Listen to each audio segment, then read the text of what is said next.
నమస్కారం. ముందుగా తెలుగు ప్రజలందరికీ జై శ్రీరామ్. నా పేరు నాగేశ్వరి, హైదరాబాద్ నుండి. భద్రగిరి ప్రదర్శన శ్రీ మహావిష్ణువు అత్యంత ప్రీతిపాత్రమైన మాసం. హిందువులకు పవిత్రమైన భగవద్గీత ఉద్భవించిన మాసం మృగశిర మాసం.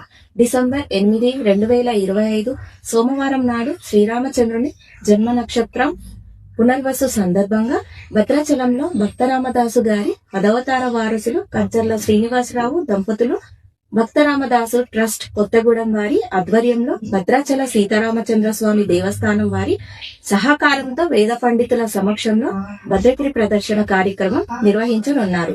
కావున భక్తులు అధిక సంఖ్యలో పాల్గొని కార్యక్రమాన్ని విజయవంతం చేసి ఆ సీతారామచంద్రుల మరియు సకల దేవతల కృపా కటాక్షాలతో పొందాలని రామదాసు భక్తి మండలి చెక్పూర్ వ్యవస్థకులు రామదాసు తిరుపతి గారు పేర్కొన్నారు.